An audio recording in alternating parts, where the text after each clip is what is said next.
하나님, 주의 말씀을 들고 단에 섭니다. 이 어린 종의 마음에 깊은 곳에서 떨림과 두려움이 올라옵니다. 내가 과연 주의 말씀을 온전히 전파할 수 있을까? 이 흠 많고 죄 많은 입술을 통하여 사랑하는 주님의 사랑하시는 이 성도들의 마음과 심령을 꿰뚫는 주의 말씀을 온전히 그대로 전파할 수 있는가? 그러한 두려움이 올라옵니다. 하지만 주님, 이 두려움 모두 다 주님 앞에 드립니다. 주님 가져가 주시고 주님께서 온전히 저를 주관하여 주시고 주장하여 주셔서 사람의 생각, 사람의 말들 모두 제해 주시고 오직 성령님의 말씀, 예수 그리스도의 생명된 복음의 말씀만이 전파되게 하여 주시옵소서. 그렇게 주 예수 그리스도의 보혈이 묻은 주의 말씀이 전파될 때에 그 말씀이 이 자리에 앉은 저희들을, 말씀 전파하는 저의 심령까지도 포함하고 모든 심령을 꿰뚫어 우리가 갖고 있는 모든 죄들 드러나게 하시고 그 모든 죄들 주님 앞에 자복하게 하시고 온전한 용서함을 받고 온전한 자유함을 누리는 그런 주님의 귀한 종속들 되게 하여 주시옵소서. 이 모든 말씀 주 예수 그리스도의 이름으로 감사하며 기도드렸습니다.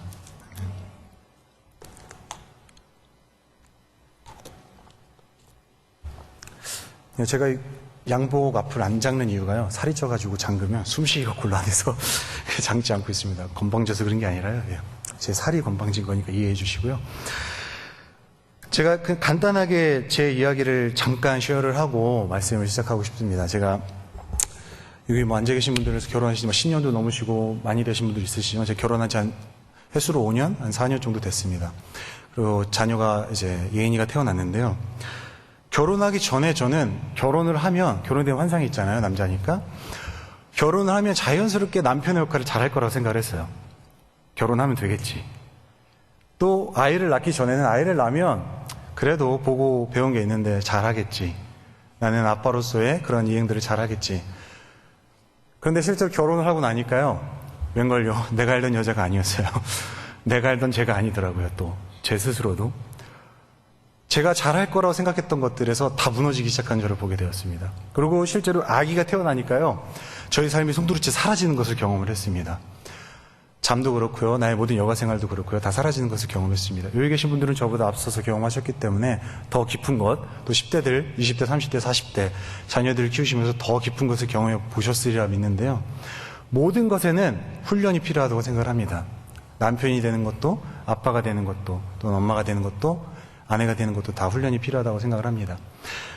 오늘 골로새서를 읽으면서 제가 묵상을 하면서 오늘 본문되는 3장 1절에서 7절을 읽으면서 내가 아주 기초적인 진리를 잊고 있었구나라는 것을 깨닫게 되었습니다.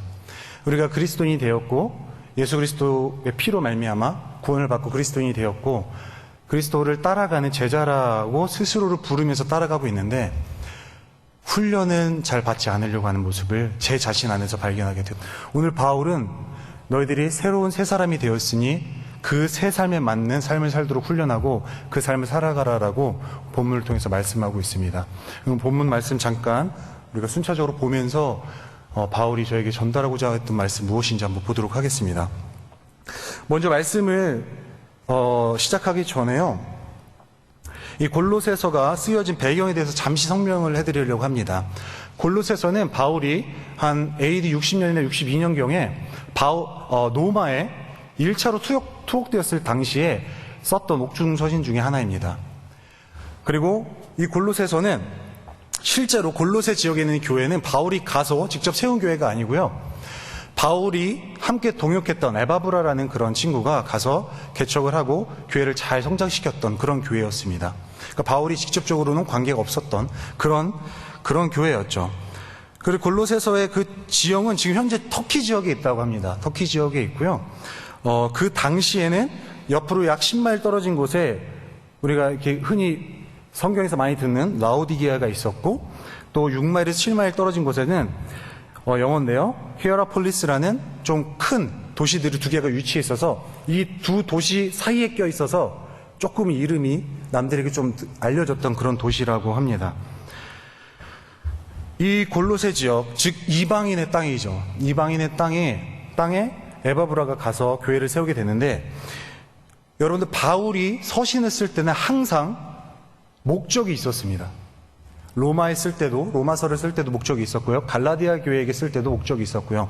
그 목적들은 대부분 교회가 갖고 있는 문제성을 지적을 하고 그 문제를 고치기 위한 목적을 가지고 편지를 썼습니다. 그렇단 말은, 즉 이 골로새 교회에도 무언가 문제가 있었기 때문에 바울이 편지를 쓰기 시작했다라는 결론을 낼 수 있습니다. 그렇다면 이 골로새 교회에 어떠한 문제들이 있었을까요? 대부분 바울 서신을 읽다 보면 갈라디아서나 로마서나 여러 가지 에베소서나 여러 가지 서신을 읽다 보면 그 서신 안에 분명하게 나와 있습니다. 문제점들이 딱 보면, 아, 이런 문제점을 바울이 분명하게 공격하고 정정하고 있구나. 근데 이 골로새서는 그런 점이 조금 이렇게 흐리게, 조금 이렇게 브로드하게 지나가는 것을 볼 수 있습니다. 즉, 특정한 문제는, 많은 학자들이 말해요. 특정한 문제는 없었지만, 여러분들이 자녀들에게 이렇게 뭔가 이렇게 훈계할 때, 학교 갈 때 나쁜 친구들 만나지 말고, 절대로 뭐 나쁜 걸 손대지 말고, 거짓말 하지 말고, 실제로는 그 아이가 안 하잖아요. 할지 안 할지 모르잖아요. 문제가 그 아이가 갖고 있는지 모르잖아요. 노파심에 그러한 충고들을 하시죠. 바울도 마찬가지로 노파심에 그 지역에 있었던 팽배했던 문제점을 알고 있기 때문에 그 문제점이 이 교회를 덮지 못하도록 노파심에 경고를 했다라는 것이 주요한 그런 학자들의 주장입니다. 저는 그렇게 생각을 하고 있는데요. 그렇다면 바울이 이 서신을 쓸 때 어떠한 문제점, 골로새 교회가 노출된 가장 큰 문제점이 무엇일까? 바울이 갖고 있었던 생각은 무엇일까요? 골로새서를 조금씩 읽다 보면 분명하게 나와 있습니다. 2장 8절에서 16절의 말씀을 이렇게 쭉 보다 보면요, 이 내용 안에는 분명히 바울이 이 서신을 쓰면서 골로새 교회야, 너희는 유대교적 율법주의의 가르침을 조심해라 라는 것을 마음에 두고 썼다는 것을 볼 수 있습니다. 여러 가지 쭉 보면 나오죠. 너희가 육체의 무할례로, 그러니까 너희가 또 할례를 받았는데 그것은 그리스도의 할례다. 그러므로 먹고 마시는 것이나 절기나 초하루나 안식일을 이유로 누구도 너희를 비판하지 못하게 하라. 이 모든 것들이 유대교적 율법주의자들이 가르쳤던 내용들이거든요. 그렇다면 이 율법주의자들이 가르쳤던 내용에 무엇이 있을까요? 여러분들 율법주의라는 것들 많이 들어보셨죠? 흔히들 교회에서 조금 이렇게 시험에 들거나 조금 이렇게 침체되어 있는 분들에게 예배 빠져서 그래, 기도 안 해서 그래 이렇게 말하면 당신 율법주의야 이렇게 말하는 걸 많이 들어보셨죠. 율법주의가 그렇다면 진짜 이 당시에 어떠한 가르침을 주었기 때문에 바울이 이토록 조심해라, 있지도 않았던 문제인데 조심해라라고 언급을 했던 것일까요? 율법주의적인 가르침은 유대인들이 주장했던 가르침으로서요, 하나님의 백성이 되기 위해서, 즉 하나님의 선택하신 백성, 선민이 되기 위해서는 이방인들과 구별되는 유대인만의 증표, 유대인만의 그러한 어떠한 특별한 증표를 가지고 있어야 된다라고 주장했던 것이 바로 유대교적 율법주의의 가르침이었습니다. 그 중에 하나가 여러분들 잘 아시는 할례가 있습니다. 난지 8일 만에 남자아이의 그 성식기의 표피를 베내는 그런 할례 의식이 있었습니다. 너희가 그리스도의 피로 구원받았다고 생각하냐? 아니, 율법주의는 이렇게 말합니다. 아니야, 너희는 할례 받고 유대인이 돼야, 육체적인 유대인이 돼야 너희는 구원받는 거야 라고 율법주의자들은 가르쳤습니다.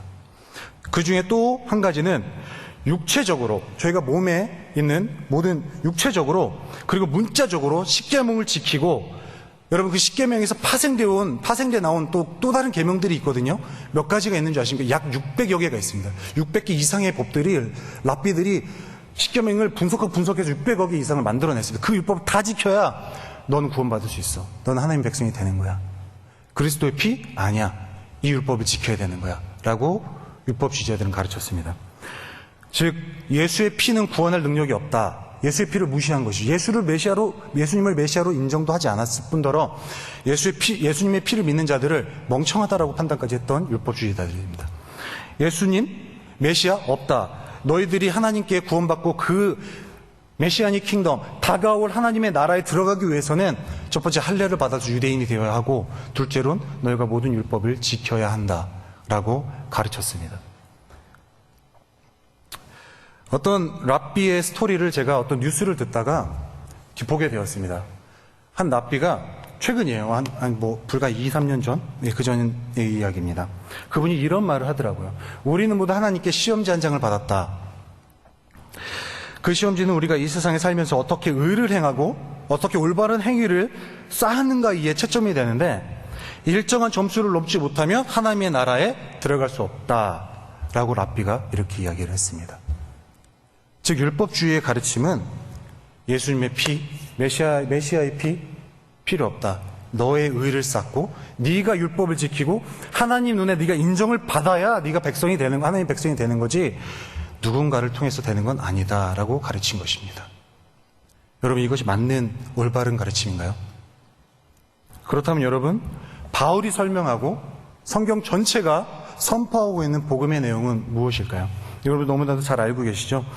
너무나도 많은 성경 구절들이 복음, 예수 그리스도를 지명하고 있기 때문에 제가 좋아하는 두 구절만 좀 선택을 한번 해봤습니다. 요한복음 1장 12절로 13절 말씀에 성령님께서 요한의 입을 통해서 이렇게 말씀하십니다. 영접하는 자, 곧 그 이름을 믿는 자들에게는 하나님의 자녀가 되는 권세를 주셨으니 이는 혈통으로나 육정으로나 사람의 뜻으로 나지 아니하고 오직 하나님께로부터 난 자들이니라. 아멘. 여기에 우리의 의가 들어있나요? 어떠한 조건들이 딸려 있나요? 믿는 자, 영접하는 자, 조건이 있다면 단 하나죠. 예수 그리스도 십자가에 죽으시고 돌아가심이 나의 죄 때문이다. 나 때문이라는 걸 믿고 영접하는 자에게 한 가지 조건이죠. 너무 단순한 조건. 그 조건만 충족시키면 그 이름을 믿는 자들에게 하나님의 자녀가 되는 권세를 주셨으니 피리어드, 끝이죠. 더 이상 뭐가 붙지 않습니다. 두 번째로는 에베소서 2장 8절로 9절 말씀입니다. 너희는 그 은혜에 의하여, 하나님의 은혜에 의하여, 하나님의 은혜, 그리스도의 십자가를 통해서 증명된 그 은혜에 의하여 믿음으로 말미암아 구원을 받았으니, 구원을 저희가 이루었으니 아니죠. 구원을 받았으니 이것은 너희에게서 난 것이 아니요 하나님의 선물이라. 행위에서 난 것이 아니니 이는 누구도 자랑치 못하게 함이라. 아멘. 율법주의의 가르침과는 정반대의 가르침을 성경은 말씀하고 있습니다. 즉 바울이 말하고 성경이 말하고 있는 구원은 오직 그리스도의 십자가의 사랑과 은혜로 말미암아 우리의 믿음을 통하여 이루어지는 것입니다. 즉 우리가 마음으로 믿어서 의에 이르고 입으로 시인하여 구원에 이르게 되는 것입니다. 여러분들 다 입으로 예수 그리스도를 주라 시인하셨죠. 그리고 그 믿음 때문에 이곳에 나오셨죠. 그런데 여러분 또 한 가지 중요한 게 있습니다. 성경이 분명히 말하고 있습니다. 누구든지 성령이 아니고서는 주를 그리스도라 시인할 수 없다. 아멘. 여러분이 예수 그리스도를 구주로 영접하는 그 순간에도 하나님께서는 여러분들의 마음속에서 성령님으로 역사해 주셔서 성령님의 역사하심을 통해 여러분의 마음의 감동으로 그 입을 통하여 내가 예수 그리스도의 보혈을 믿습니다. 내가 예수 그리스도가 구주 되심을 믿습니다라고 고백하셨기 때문에 이 자리에 있는 것이고 하나님의 백성이 되신 것입니다. 그것이 성경에서 말하고 있는 복음이고 우리에게 주어진 구원입니다.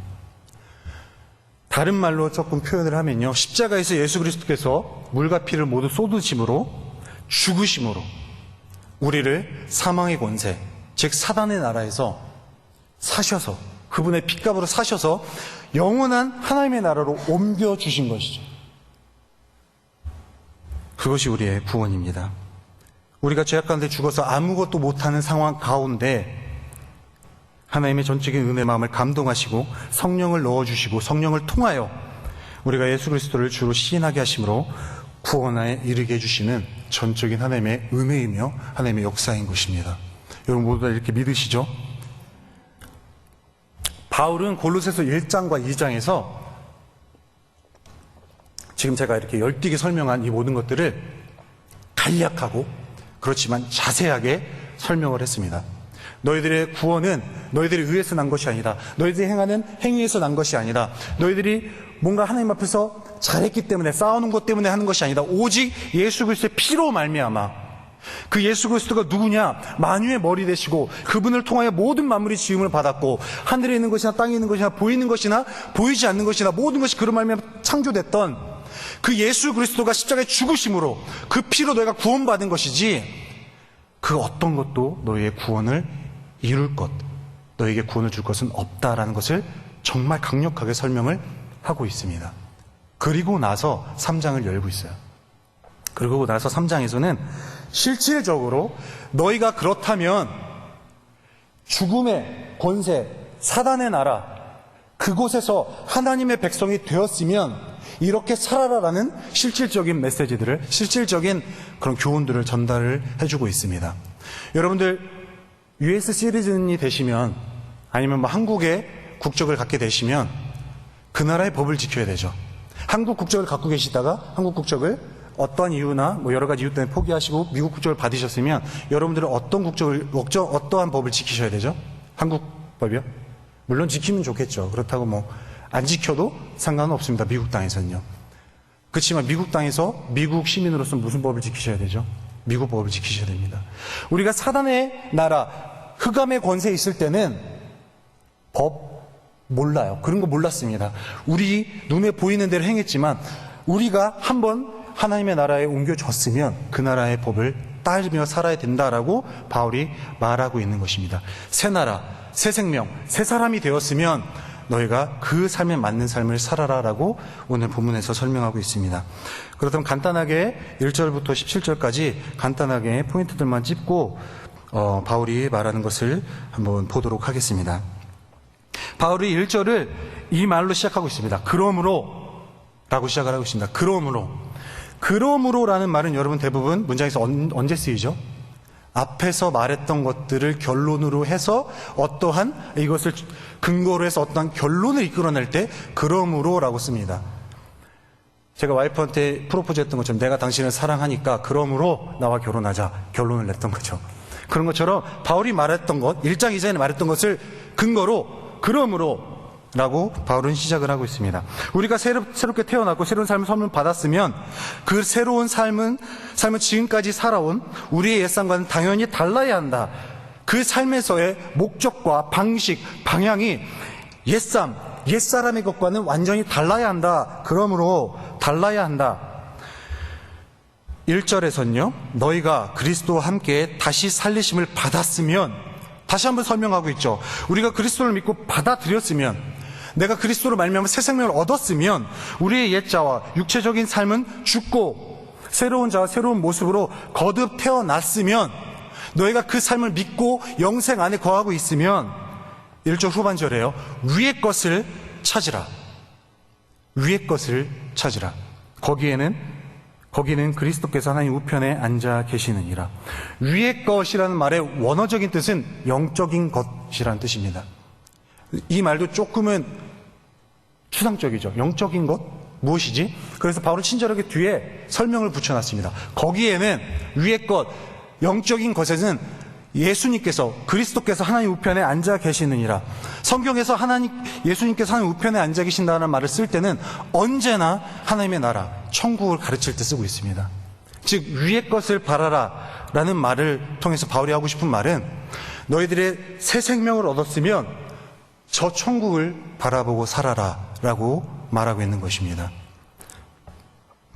영적인 것에 집중하는 삶을 살아야 된다. 천국을, 그리스도께서 하나님의 우편에 앉아 계신 천국을 소망하고 천국에 집중하는 삶을 살아라. 2절에 다시 한번 반복합니다. 위의 것을 생각하고 땅의 것을 생각하지 말라. 왜요? 천국의 삶, 저 멀리 보이는 천국의 삶, 지금 우리 눈에는 뿌옇게 확실하게 보이지 않지만 진짜 실체인 그 천국의 삶을 바라보고 그곳에 집중하고 살아라. 이 땅의 것, 안개처럼 먼지처럼 사라질 이 땅의 것 주목하지 말고, 이 땅이 사라지고 예수 그리스도께서 오셨을 때 다시 영원히 사라지지 않을 그 땅, 저 천국을 바라보고 살아라. 너희가 새 생명을 얻었으면. 3절에 바울은 재차 강조를 합니다. 이는 위의 것을 바라봐라. 천국을 바라봐라. 너희가 볼 때 안 보이고 불확실하지만 저 천국을 바라보고 살아라. 왜냐하면 이는 너희가 죽었고 너희 생명이 그리스도와 함께 하나님 안에 감추어졌음이라. 갈라디아서 2장 20절에서는 이렇게 말하고 있죠. 내가 그리스도와 함께 십자가에 못 박혀 죽었나니 라고 나와 있습니다. 너의 옛 자아가, 너의 옛 죄성이, 죄된 자아가 죽었으니 너희가 죽었고 예수 그리스도와 함께 예수 그리스도 살아나실 때 우리에게 주신 그 영생으로 우리가 다시 살아났고 그 진정한 생명은 우리가 지금 여기 육체 가운데 살지만 우리의 진정한 생명은 그리스도와 함께 하나님 안에 감추어졌느니라. 즉 그리스도와 함께 죽고 다시 살아난 이 새 생명은 이 땅에서의 삶이 아니라 감춰진 저 천국, 다가올 천국, 그 천국에서의 삶을 말하고 있는 것입니다. 천국에서의 삶을 준비하는 과정으로서 이 삶을 살아라. 너희들의 진짜 삶은, 진짜 생명은 지금 보고 있는, 만져지는 이거를 위한 삶이 아니라 너희들이 지금 살고 있는 이 삶은 다가올 천국을 준비하며 사는 그런 삶인 것이다 라고 바울은 그렇게 말하고 있습니다. 그렇지만 보이지 않는데 어떻게 우리가 확신하며 살 수 있는가? 바울이 4절에서 분명히 말하고 있죠. 우리 생명이신 그리스도께서 나타나실 그때에 너희도 그와 영광 중에 나타나리라. 예수 그리스도는 언젠가 다시 오십니다. 다 믿으십니까? 다시 오시는 거 믿으시죠? 그분이 다시 오시는 그때에 그 나라에, 하나님의 나라에 감춰졌던 생명이 불확실하게 보였던, 비현실적으로 보였던 그것이 현실이 되고 우리가 현실로 봤던 이 세상이 비현실이 되면서 너희들이 그 안에 감춰있던 너희들의 삶이 풍성하게 드러날 것이기 때문에 그 안에 희망 두고 이 땅에 미련 두지 말고 천국 집중하면서 살아라 라고 바울은 저희에게 말하고 있는 것입니다. 우리가 이 땅에서 얼만큼 천국을 소망하며 사는가, 얼만큼 천국의 삶을 준비하고 사는가에 따라서 예수님께서 이 땅에 하나님의 나라를 완전히 실현시키실 그때에 그곳에서 우리의 삶의 풍성함이 결정되는 것입니다. 바울은 그것을 이 안에 내포를 하고 있죠. 그렇다면 실질적인 교훈으로 들어가야겠죠. 그러한 삶, 천국을 준비하는 삶을 우리는 어떻게 살아야 할까요? 바울은 이어지는 구절에서 두 가지의 대주법으로 우리가 끊어내야 할 것, 그리고 우리가 움켜잡고 이루어가며 순종하며 살아가야 할 삶의 방식들 두 가지를 이야기를 하고 있습니다. 5절로 9절에서는요, 우리가 끊어버려야 하는 것, 십자가에 못 박아 죽여야 하는 것을 이야기하고 있고요. 그리고 12절에서 17절에는 우리가 행함으로, 실천함으로 자라나고 우리의 삶 속에서 실천해야 할 것들을 설명을 하고 있습니다. 5절에서 9절을 한번 보도록 하겠습니다. 5절에서 9절 말씀에 바울은 이렇게 말하고 있습니다. 우리 안에, 너희 안에, 우리 안에 남아있는 죄성과 죄의 유혹을 죽여라 라고 말하고 있습니다. 5절에서 9절을 함축하면 이 말이 됩니다. 그러한 죄들을 쫓고 즐겨 행하기를 원했던 그런 옛자아를, 죄로 가득 찬 나의 옛모습, 옛자아를 벗어버려라 라고 바울은 명령하고 있습니다. 그냥 벗어버릴래? 벗어버리면 좋겠는데 벗어버리면 어떻겠니? 권유하는 것이 아니라요, 정확하게 벗어버려라 라고 명령을 하고 있습니다. 음란, 5절에 나와 있는 음란, 부정, 사욕, 악한 정욕, 탐심, 무언가를 원하는 것, 하나님보다 더 원하는 것, 곧 우상 숭배. 8절에 분함, 노여움, 악의, 비방, 입에 부끄러운 말, 거짓말, 옛 행위, 옛 습관들이죠. 이 모든 것들, 바울은 담대하게 그런 모든 것들 끊어버려라, 버려버려라, 죽여라 라고 명령을 하고 있습니다. 여러분, 우리가 살아가면서 죄와 싸우는데요, 히브리서 기자가 말했듯이 우리가 피 흘리기까지는 싸우지 않는 것 같습니다. 너무 쉽게 익스큐즈를 하는 것 같아요. 회개하면 되지 뭐. 하나님 다 이해하신다고 하셨는데, 예수님께서 이미 다 용서하셨다는데 뭐. 그런데 여러분, 죄는요, 이렇게 쉽게 넘어갈 문제가 아니라고 생각을 합니다. 왜냐하면요, 예수님께서 당하신 고난과 십자가의 고통을 보면 알 수 있습니다. 저희는 흔히 그 고난, 고통을 동정하듯이 얼마나 아프셨을까? 나를 위한 사랑, 위대하신 그 사랑, 약간 내 안에서 멀리 떨어진 제 3자의 고통으로 받아들이고 있습니다. 그런데요, 이사야서 53장이 말하듯이 우리가 그는 고통을 당할 만하여서 고통을 당했다, 제 3자의 고통으로 바라보죠. 좀 더 나가면 나의 죄 때문에, 그렇지만 여전히 남의 것이에요. 남의 고통이에요. 근데 이사야서 53장 쭉 읽다 보면요, 그는 실로 우리의 질고를 지고 우리가 맞아야 할, 이 말은 무엇이냐면 예수님께서 당하신 우리가 묵상하고 있는 고난들은 예수님이 없었으면 우리가 온몸으로 고스란히 다 받았어야 되는 겁니다. 그분이 당하신 치욕적인 것들, 침뱉음, 딱이 맞음, 가시면류관으로 짓누르신 것, 모욕감, 십자가에 매달려 죽으실 때 그 모습, 여러분 영화에서 보면 예수님께서 되게 팬시한 언더웨어 하나 입고 계시죠? 속옷 입고 계시죠? 실제적으로는 예수님 벌거벗겨져서 많은 사람들이 지나가는 거에 매달려 계셨습니다. 그러한 죽음, 치욕스러운 죽음 우리가 당했어야 되는 거예요. 왜요? 죄 때문에. 근데 예수님이 그것을 대신 당해주셨기 때문에, 그 피로 그 죄를 덮어버리셨기 때문에 우리가 죄 지어도 그 피로 의지해서 나갈 수 있는 것입니다. 죄가 단순한 문제이기 때문에 우리가 그저 예수님 저 용서해 주세요라고 해서 하나님 앞에 나갈 수 있다는 게 아닙니다. 죄가 이만큼 어마어마했기 때문에 만물을 지으시고, 만물이 그를 통해서 지워지시고, 말씀 하나로 지금도 과학자들이 다 풀지 못했던 유전공학적인 인포메이션들이나 이 세상의 시스템들이나 이걸 말 한마디로 창조하신 하나님께서 직접 인간에 대해 죽기까지 하셨어야 되는 그 죄의 문제, 우리가 이 죄의 문제의 심각성을 알지 못하기 때문에, 그리고 예수 그리스도께서 진짜 누구신가를, 진짜 만유 위에 계신 주라는 것에 실체감이 없기 때문에 죄를 너무 쉽게 넘어가고 있습니다. 예수님은 성경을 통해 분명히 말씀하고 계세요. 단 한 톨의 죄도 용납할 수 없다라고 말씀하고 계십니다. 그리고 바울도 지금 이 시간 이 말씀을 통해서 끊어버려라, 너희 옛자를 벗어버려라 라고 명령하고 있습니다. 그렇다면 우리가 끊어내야 할 것이 죄라면, 이런 악한 습관이라면 우리가 개발하고 성숙시켜야 할 부분은 무엇일까요? 12절과 17절에 이렇게 바울은 기록하고 있습니다. 하나님의 택하심을 입은 자로서, 너희는 하나님의 택하심을 입어서 구원받고 예수의 피를 통해서, 예수님의 피를 통해서 하나님의 백성이 되었으므로 하나님의 택하심을 입은 자로서 너희는 이렇게 살아라. 긍휼, 자비, 겸손, 온유, 오래 참음, 용납, 그리고 용서. 하나님의 택함 받은 하나님의 나라의 백성으로서 이러한 삶을 살아라. 그리고 14절에요. 이 모든 것을 너희가 행하되 거칠애로, 허례허식으로, 가식으로, 아니요, 그 모든 것 위에 사랑을 더하라. 그 모든 것은, 즉 그 모든 것 하되 진정한 사랑에서 우러나오는 마음으로, 진정한 마음으로 하라. 이는 온전하게 매는 띠니라. 예수님께서 가장 큰 두 계명을 주셨죠. 하나는 뭔가요? 너의 마음과 정성과 뜻을 다하여 너의 주 하나님을 사랑하라. 둘째는 이와 같으니 내 이웃을 내 몸같이 사랑하라. 모든 것 위엔 사랑입니다. 이 모든 긍휼, 자비, 겸손, 온유, 오래 참음, 용납, 용서를 하되 사랑으로 해라. 사랑으로 해라.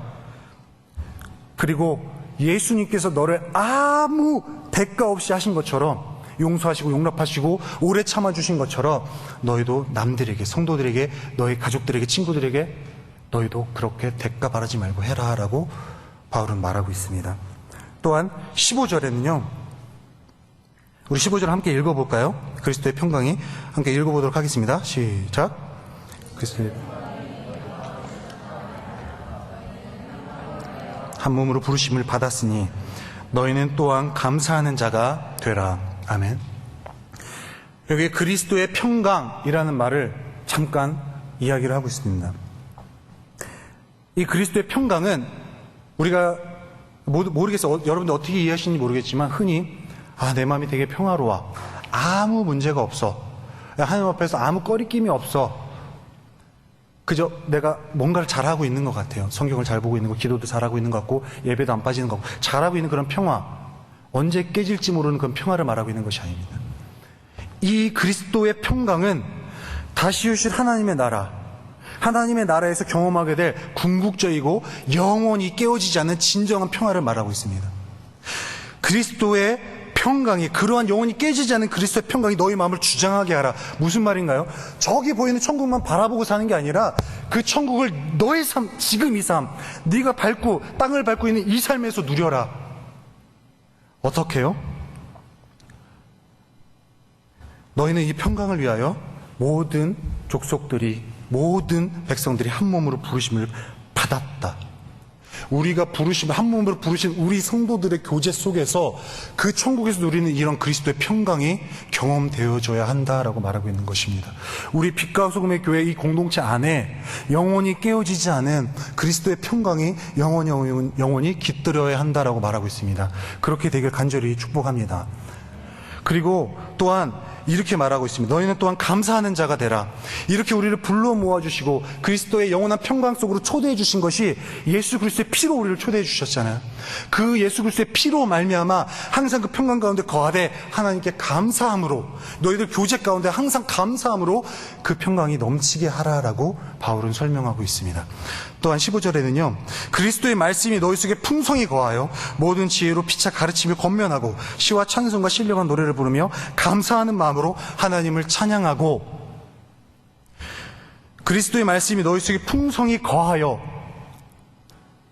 그리스도의 말씀이 우리 안에 풍성히 거한다. 이 말씀을 들으시면 만약에 사복음서를 사랑하시고 읽으신 분이라면 이 말씀이 떠오를 것입니다.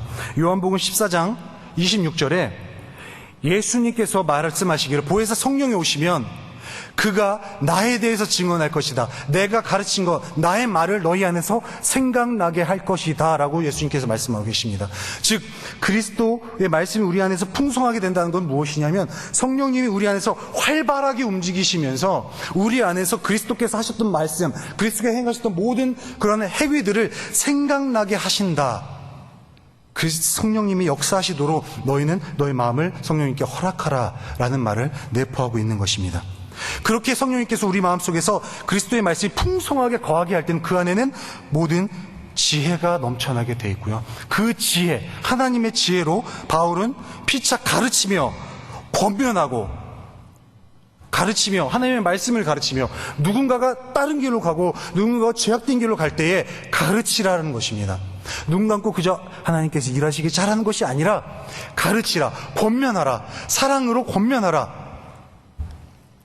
그리고 그 공동체 안에서 권면과 가르침과 또한 말씀의 풍성한 교제가 넘치게 한, 그것을 가능케 한 하나님께, 예수 그리스도의 피로 그것을 가능케 한 하나님께 시와 찬송과 신령한 노래를 부르며 감사하는 마음으로 하나님을 찬양하라 라고 바울은 그렇게 이야기하고 있습니다. 또 마지막 17절에는요, 또 무엇을 하든지 말에나 일에나 다 주의 이름으로, 주 예수의 이름으로 하고 그를 힘입어 하나님 아버지께 감사하라. 말에나 일에나 다 주의 이름으로 하고, 이 말을 조금 바꾸면요, 우리의 말이나 행함, 그 모든 것이 예수 그리스도의 이름을 대변한다라고 생각해라 라고 바울은 말하는 것입니다. 즉 이 말을 바꿔서 얘기하면요, 바울이 고린도전서 10장 31절에 쓰는 말씀과 똑같습니다. 너희는 먹든지 마시든지 무엇을 하든지 주의 영광을 위하여 하라. 또한 우리를 위해 죽으시고 돌아가시고 그 피로 우리를 하나님의 백성으로 삼아주신 예수의 피, 그를 힘입어 하나님 아버지께 감사하라. 히브리서에 나와 있는 것처럼요, 예수 그리스도의 보혈의 능력 의지에서 하나님의 은혜의 보좌 앞으로 담대히 나아가라, 감사함으로 나아가라. 바울은 그렇게 설명하고 있습니다. 여러분, 근데요, 제가 이렇게 불을 토하면서 설명을 했습니다. 죄를 끊어내라. 우리가 이렇게 온유와 겸손과 절제, 오래 참음, 용서, 용납을 해야 된다.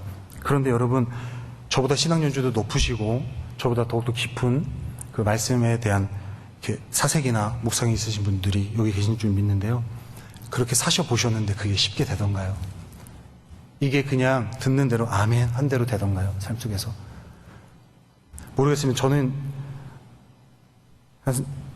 이제 30대 중반인데요. 저는 잘 안 되는 것 같아요. 정말 너무 힘든 것 같아요. 아직도 죄성과 싸우고 있고요. 내 안에 온유, 긍휼, 자비, 겸손 참 찾아볼 수가 없어요. 그럼 난 구원을 못 받은 건가? 많은 딜레마에 빠지게 됩니다. 율법주의와 복음주의 사이에서 딜레마에 빠지게 됩니다. 어떻게 내가 행함으로 나의 믿음을 나의 믿음이 있나? 딜레마에 빠지게 됩니다. 그래서 바울도 이와 똑같은 고민을 했고 똑같은 문제를 알고 있었던 것 같아요. 우리 함께 10절, 11절을 한번 읽어보도록 하겠습니다. 10절, 11절을 읽어보도록 하겠습니다. 함께 읽도록 하겠습니다. 새 사람을 입었으니 이는 자기를 창조하신 이의 형상을 따라 지식에까지 새롭게 하심을 입은 자니라. 거기에는 헬라인이나 유다인이나 무할레파나 야만인이나 스구디아인이나 종이나 자유인인 차별이 있을 수 없나니 오직 그리스도는 만유시요 만유 안에 계시니라. 아멘. 이 구절은 구절하고 함께 봐야 맞는 말이긴 합니다. 너희가 서로 거짓말하지 말라. 옛사람과 그 행위를 벗어버리고 새 사람을 입었으니 말 그대로 과거형입니다. 입었다. 근데요, 이 안에 진짜 내포되어 있는 뜻을 조금 더 살펴보니까 이렇습니다. 너희가 새 사람을 입었는데 그 새 사람이 어떤 사람이냐 하면요, 계속 지금도 변화되고 있는, 변화받고 있는 새 사람을 입었다라는 뜻이더라고요. 무슨 말씀인지 이해가 되시죠?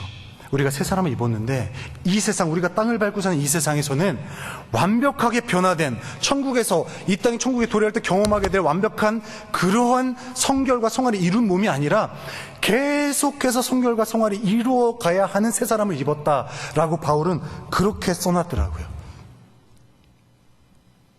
즉 단번에 변화되는 변화는 없다라는 것입니다. 우리의 포지션이 사단의 자식, 진노의 자식에서 하나님의 자식으로 변화됐다고 우리의 모든 삶이 통째로 갑자기 변한 건 아닙니다. 배가 돌아설 때요, 키를 한 번에 돌리면 넘어지겠지만 그래도 한 번에 돌릴 수 있다고 생각을 한번 해보자고요. 한번 돌렸어요. 팍 돌렸습니다. 막 돌아가요, 키가. 그럼 배가 가다가 드래프트 하듯이 이렇게 돌아서나요? 가다가 이렇게, 아니요. 배는 곡선을 그리면서 돌게 되어 있습니다. 키는 변했어요. 이 키를 따라서 배가 변하는데 시간이 걸립니다.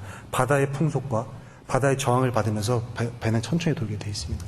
우리의 포지션이 급속도로 변했다 해서 우리의 모든 삶이 급속도로 변화될 거라는 기대는 버리셔야 된다고 우리 바울 선생님은 이렇게 말하고 있습니다. 근데요, 이 새 사람, 분명히 새롭게 되는 새 사람을 입었거든요. 우리가 계속 변화되고 있는 사람을 입었거든요. 근데 이 사람이 어떤 사람이냐면 자기를 창조하신 이의 형상을 따라 지식에까지 새롭게 하심을 입은 자니라. 자기를 지으신 이의 형상 무엇이죠? 하나님의 형상인 거예요. 우리 안에 원래 아담이 에덴 동산에 창조될 때 우리 안에 넣어졌던 그 하나님의 형상 그대로 복구하게 된 거죠. 그리고 그 형상을 따라 지식에까지 새롭게 하심을 입은 자니라. 우리가 구원의 역사, 기독교에서 말하는, 저 침례교에서 말하는 그러한 믿음 생활들을 자칫 잘못하면 감정에 치우쳐서 볼 수 있습니다. 내 안에 은혜로운 뭔가 막 꿈틀거리는 것이 있어야 내가 뭔가 받은 것 같고, 내 안에 좀 꺼리낀 거나 감정이 좀 안 좋은 말씀이 있으면 오늘은 이 말씀이 나한테 아닌가, maybe 내일인가? 이러고 넘어가고. 아니요, 지식에까지 새롭게 하심을 입은 자니라. 지식이란 말은요, 우리 이성을 뜻하고 있습니다. 우리의 이성까지 변화돼야 된다라는 것입니다. 우리가 이성적으로 판단해 보면 예수 그리스도의 피가 이해가 되질 않아요. 그렇지만 성경을 읽다 보면 이성적으로 하나님의 논리가 머릿속에 들어오게 됩니다. 완벽한 투자구나. 왜요? 바울도 분명히 말하고 있죠. 이 땅에서 삶 진짜 아니야. 너희 잠깐 출장 온 거야. 거기서의 삶에 치중하면 본국에 돌아오면 너 망하게 돼 있어. 투자 열심히 해. 본국에 엄청난 투자를 이성적인 판단으로 우리가 내리라고 말을 하고 있습니다. 이 세상에 사라질 것들에 투자하실 건가요? 아니면 지금은 보이지 않지만 예수님께서 이 땅에 하나님의 나라를 임하게 하실 때에 영원히 거하게 될, 영원히 있게 될, 사라지지 않을 그곳에 투자하실 건가요? 이성적인 판단을 하라라고 바울은 그렇게 경고하고 있습니다. 그리고요, 이 모든 죄랑 싸워라. 이 선한 믿음의 싸움을 싸워라. 너희 안에 긍휼과 자비와 겸손과 온유와 오래 참음을 옷 입어라. 저희가 저희 힘으로 쌓아봤더니 해봤더니 되는 게 아닙니다. 이것은 새 사람을 입었으니 당한 거예요. 누군가 입혀준 거예요. 내가 입은 게 아니라요, 입혀준 거예요. 예수님께서 십자가에 돌아가심으로 그 피가 우리를 덮으심으로 그 의가 우리를 덮어줘서 새 사람을 입은 거예요. 즉, 이 죄와 싸울 때, 선한 싸움을 싸울 때, 이러한 성령의 열매를 맺어갈 때 나의 힘을 내려놓고 내가 잘할 수 있는 것도, 내가 문제라 생각하고 나의 열등감조차도 다 내려놓고 하나님 붙잡으라는 말입니다. 하나님 붙잡고 그 안에서, 말씀 안에서 씨름하면서 성령님과 함께 그 싸움을 싸워라. 넘어지면 어때요? 넘어지지 말란 말은 없어요. 넘어졌다 일어나란 말은 있어요. 넘어진 자리에서 주저하시면 안 되는 거지, 넘어졌다 일어나면 됩니다. 왜요? 예수님이 그래서 오셨잖아요. 넘어질 거 알고 실패할 거 알기 때문에, 못할 거 알기 때문에 오셨잖아요. 그분의 피를 힘입고 일어나서 달려나가면 되는 것입니다. 왜요? 우리가 입은 새 사람조차도 계속 성결과 성화를 이루어 나가서 결국엔 이 천국에 임할 때 완벽함을 경험하는 것이기 때문에 그렇습니다. 그리고 이 새 사람을 덧입으면서 나아갈 때에 우리 안에 그리스도의 평강, 한 방울씩 한 방울씩 떨어지는 아주 약한 것이지만 저 천국에서 맛볼 수 있는 그 하나님의 평강의 맛을 우리가 이 땅에서도 맛보면서 점점 그 맛에 중독이 되어져 가는 거예요. 그러면서 이 천국을 바라보지 않고 살 수 없는 그 상태까지 우리가 이르게 되는 것입니다. 말씀을 맺도록 하겠습니다. 여러분, 바울이 경고하고 있는 율법주의 신앙은 이 모든 것을 내가 하는 거예요. 네가 해. 네가 율법 지킴으로 해. 당신이 율법 지킴으로, 절기 지킴으로, 너의 몸을 혹사시킴으로 하는 거야. 그렇지만 바울이 말했듯이 그 모든 것은 육체를 괴롭게 하는 것에는 유익이 있으나 우리의 영을 새롭게 하는 데 유익이 없다라고 말하고 있습니다. 그러나 복음주의 신앙은요, 나는 못해. 난 아니야. 내가 아니야, 못해. 예수님, 오직 예수의 피가, 오직 예수의 십자가가, 오직 예수의 보혈이 이 모든 걸 가능케 하므로 나는 예수 그리스도의 보혈을 덧입고 그 위에 서서 나아가겠다라고 말하고 있는 것입니다. 여러분, 개인의 삶 속에 이러한 모습이 있으신가요? 예수님의 피를 붙들고 넘어지지만, 하나님의 말씀을 붙들고 쓰러지고 실패하지만 죄와 싸우고 계신가요? 성령의 열매를 맺고 계신가요? 긍휼과 자비, 겸손, 온유, 오래 참음, 이러한 것들의 성령의 열매를 여러분의 삶 속에 맺고 계신가요? 항상 점검해 보시기를 바랍니다. 여러분의 삶 속에 용납과 용서가 있나요? 여러분의 삶 속에 사랑이 있나요? 말씀의 풍성한 성령님의 활발한 역사 속에서 하나님의 말씀이 풍성하게 여러분 삶 속에서, 마음 속에서 자리 잡고 있나요? 그리스도의 평강이 여러분들의 마음을 주장하고 계신가요? 무엇보다도 이 모든 것을 알게 하시고 싸우게 하시고 가능케 하신 하나님께 감사하며 무엇을 하든 주님께 영광을 돌리고 계신가요?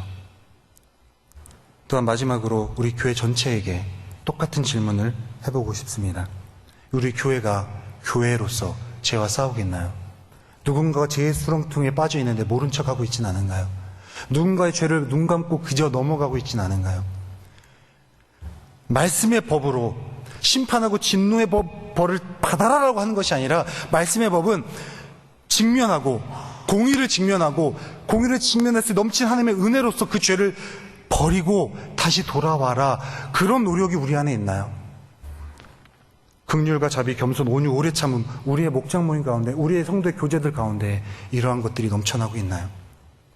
용납과 용서, 우리가 조금 바라지 않고 용납과 용서하고 있나요? 저 사람이 나한테 미안한 감정이 있으니까 내가 용서해 줄게. 아니요, 저희가 구원받을 때도 예수님한테 대한 전혀 미안한 감정 알지도 못했어요. 근데 예수님은 우리를 위해 돌아가셨어요. 똑같이 우리가 교회로서 용납과 용서를, 조건 없는 용납과 용서를 베풀어야 합니다. 우리 교회에 사랑이 있나요? 말씀의 풍성한 역사, 우리 교회 안에 말씀의 풍성한 역사, 성령의 활발한 역사가 풍성히 일어나고 있나요? 그리스도의 평강이 우리 교회를 가득 채우고 있나요? 무엇보다도 우리 교회가 하나님 앞에 항상 감사하며 무엇이라든지 주의 영광을 위해서 하고 있나요? 여러분 자신에게, 그리고 우리 자신에게, 교회에게 한번 질문해 보시길 바랍니다. 마지막으로 마태복음 16장 24절을 한번 읽도록 하겠습니다. 누구든지 나를 따라오려거든 자기를 부인하고 자기 십자가를 지고 나를 따를 것이니라. 아멘. 여러분 이 부르심에 아멘으로 화답하시고 가실 준비가 되셨나요? 담대하게 아멘 하셔도 됩니다. 왜냐하면요, 예수님이 앞서 걸어가셨기 때문에 그래요. 그 앞에서 우리를 이끌어 주시고 성령님이 뒤에서 밀어 주시고 하나님이 그 길을 예배해 주시고 계시기 때문에 그렇습니다. 여러분 자기를 부인하고 자기 십자가를 지고 예수님을 따라갈 준비가 되셨나요? 모두가 그런 삶을 따라가기를 바랍니다. 제가 처음에 들었던 말씀 기억하시죠? 제가 남편이 됐다고, 아빠가 됐다고 바로 남편 역할, 아빠 역할 되는 게 아니더라고요. 훈련과 연단이 필요하더라고요. 나 자신의 이기심을 잘라내는 것들이 필요하다. 나의 악한 습관을 잘라내는 것들이 필요하더라고요. 마찬가지로 예수님을 따라가는 삶, 그리스도인으로서의 새 삶을 살아가는 삶도 이와 마찬가지로 훈련과 연단이 필요한 거라고 믿습니다. 모두 다 자기를 부인하고 자기 십자가를 지고 예수님을 따라가는 여러분들 되기를 주님 이름으로 간절히 축복합니다. 우리 시간 함께 찬송 한 장하고 기도하기 원합니다. 찬송가 461장입니다. 십자가를 질 수 있나 함께 찬양하시겠습니다. 부족하지만 이 종이 여러분들에게 나눴던 말씀 기억하시면서 주님 내가 쓰러져도 넘어지고 죄 많아도 이 십자가를 지고 가겠습니다. 나를 부인하고 나의 죄성을 십자가에 못 박고 나의 욕정을 십자가에 못 박고 주님을 따라가겠습니다. 나의 모든 것 죽이고 내 안에 긍휼과 자비와 절제와 사랑이 넘쳐나도록 내가 예수 그리스도의 보혈 붙들고 나아가겠습니다. 우리 함께 고백하시면서 이 찬양하시겠습니다. 십자가를 질 수 있나 주가 물어보실 때 죽기까지 따르오리. 성도 대답하였다. 3절 하시겠습니다. 걱정 근심 얻은 그는 너를 눌러 덮을 때 주께 내 영 맡기겠나. 최우승이 믿으며 우리의 심령 주의 것이니 우리의 심령 주의 것이니 주님의 형상 주님의 형상 만드소서.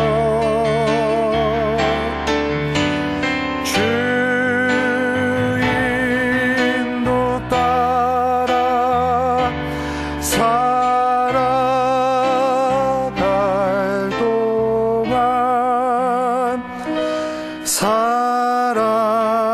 사랑과 충성 늘 바치오리다. 이런 일 다 할 수 있나. 이런 일 다 여러분 다 하실 수 있나요? 주님이 물어보십니다. 주가 물어보실 때 용감한 자 바울처럼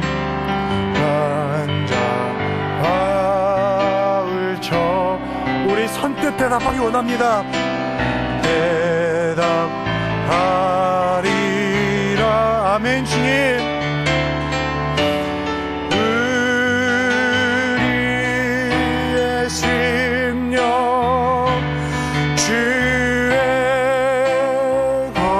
것이니 주님의 형상 주님의 무리 안에서 만드소서.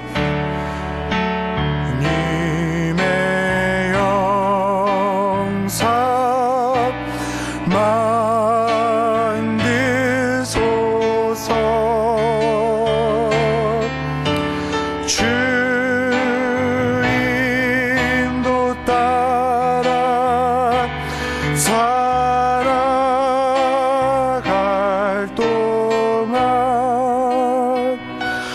사랑과 충성 늘